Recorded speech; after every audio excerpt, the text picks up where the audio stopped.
Fíjese que yo ya me voy a ir a la sala porque vamos a platicar sobre lo que sucede, y esto se dio por una petición de nuestro público conocedor, donde hay ocasiones que los familiares, bueno, al momento de perder a un ser querido, no saben qué hacer, no saben qué pasa, y además tenemos imaginación, tenemos idea, tenemos los libros que nos dicen lo que puede suceder en el más allá, pero la realidad nadie la sabe, ¿verdad? Vamos a ver a Ternurita y regresamos.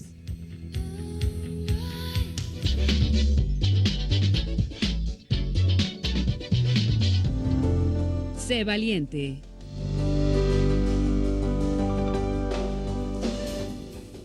Sé valiente, buena opción, ¿no? Bueno. Hay que ser valiente en todo lo que hacemos. A veces tenemos muchas ganas de lograr algo, sin embargo, hay algo que se llama cobardía que nos dice, mejor mañana. Así es. Mejor mañana. Y cuando te mueres ya no hay mañana. Eso sí lo sabemos, lo tenemos claro. Es cierto, Anita, es cierto. Muy cierto. ¿Qué es lo que pasa? Nos mandaron una serie de correos y de mensajes donde nos pedían que habláramos sobre lo que se supone que puede suceder con un alma, con una persona que deja este mundo terrenal. Pero no hay información de eso, solo es suposiciones, ¿no? Así es. Anita, fíjate que en el concepto de muerte o de pérdida de vida, un factor importante es un concepto que se llama espiritualidad. Las personas han asociado mucho el concepto de espiritualidad a aspectos religiosos, pero ¿qué sucede cuando las personas son ateas? No tienen una religiosidad como tal. Claro. La espiritualidad realmente habla de los usos y de las costumbres que tenemos precisamente tanto al concepto de la vida, pero al concepto de la muerte.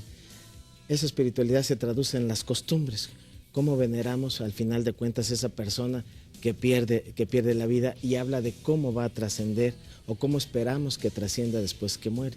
Unos pensamos que reencarna, otros inclusive, tú conoces ese tema también, pensamos que donar un órgano, por ejemplo, es una manera de trascender y de que mi familiar sigue viviendo al darle vida o darle oportunidad de vida a otra de las personas. Otras personas consideran que el poner un altar o ir a un funeral o ir a un panteón, tener una tumba es continuamente estarlos reviviendo, y es la manera en que ellos físicamente nada más se desapartan, pero emocionalmente no mueren. Es una de las maneras en las que yo puedo seguir contemplando el concepto de que no se van de nosotros. Claro, y a veces creo que llega a ser muy complicado, porque además no en todas las culturas es esta situación de llorar, de sufrir, de que la cosa terminó y hasta ahí llegó, porque para muchos otros, para muchos pensamientos, pues el morir es precisamente eso, es trascender, y es el morir para vivir. Es correcto. Incluso, bueno, pues en nuestra cultura azteca siempre se pensaba que era un orgullo el hecho de morir, porque ibas a poder trascender, y sobre todo, y si morías en batalla, en una guerra, bueno, eso era mucho mejor todavía. Así es, inclusive varias culturas, tú lo dijiste muy bien, varios ritos funerarios inclusive acompañan al muerto, al difunto, para ese viaje largo, y lo preparan para su nueva vida. Alimentos, utensilios, animales inclusive, para acompañarlo ese viaje largo y para prepararlo a esa nueva vida, porque trasciende, y inclusive desde esa nueva vida va a venir a ayudarnos y apoyarnos. Inclusive en nuestro pensamiento, en nuestra espiritualidad, el mexicano tiene mucho ese concepto, ¿no?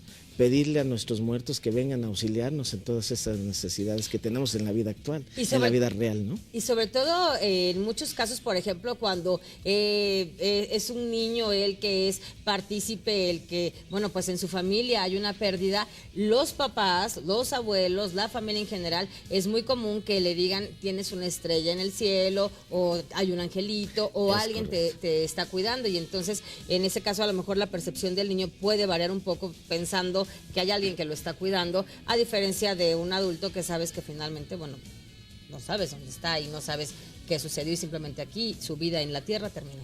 Es correcto. Fíjate que es una cosa muy interesante, porque aunque físicamente no está ya la persona, emocionalmente nosotros, tanto para niños como para adultos, le generamos ese vínculo que también ayuda a estabilizar el concepto de la pérdida.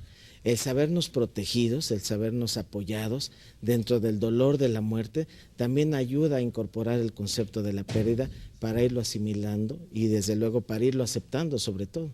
y como tú lo ponías hace un momento en el intervalo del comercial, para no acobardarnos también a aceptar la pérdida.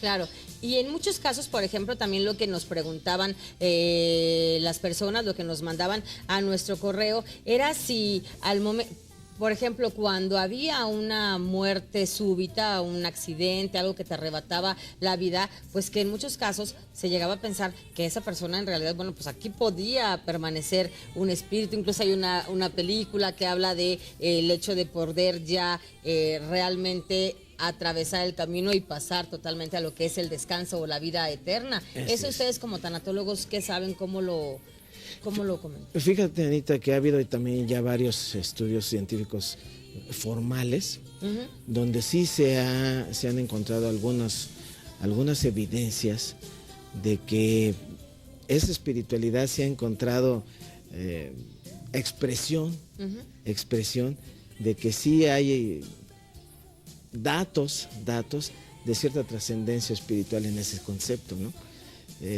Hay programas, hay documentales, hay testimonios de que sí hay una trascendencia espiritual y podemos hablar de un mañana, pero todavía el ser humano no hemos alcanzado a leer cómo se puede dar esa traducción de trascendencia. Sí, el ser humano sí ha entendido que hay un mañana, pero todavía no hemos podido explicar. Sí percibimos que sí hay un mañana, ha sido una cosa muy interesante, pero no hemos alcanzado a leer entre líneas, pero sí sabemos que sí hay un mañana. Eso es lo que ha dado la esperanza y la curiosidad también científica de saber qué pasa del otro lado con la muerte. Realmente tendrá que ser un enigma y algún día, por supuesto que todos sabremos realmente qué es lo que sucede, pero nos tocará de manera personal. Pero en el caso de ti, Salvador Barba, como tanatólogo, ¿qué es lo que recomiendas? ¿Qué es lo que dices? Si tenemos a una persona que quizá esté en este momento enferma, que quizá esté en fase terminal, si nosotros estamos perfectamente sanos, pero no sabemos si llegaremos a mañana, si llegaremos a la noche y si saliendo de aquí vamos a estar bien, ¿qué es lo que hay que hacer? ¿Cuál sería una recomendación? Pues de las primeras recomendaciones, Anita, es, punto número 1, no tenemos que dejar pendientes o subsanar la mayoría de los pendientes. A quien le decimos que lo queremos, hay que decirle que lo queremos. Aunque lo sepa, hay que volvérselo a decir. Si por alguna razón tenemos alguna situación de conflicto con alguien, tratar de subsanarla. A veces ese conflicto depende de dos partes, por lo menos de la mía, tratar de subsanar esa parte.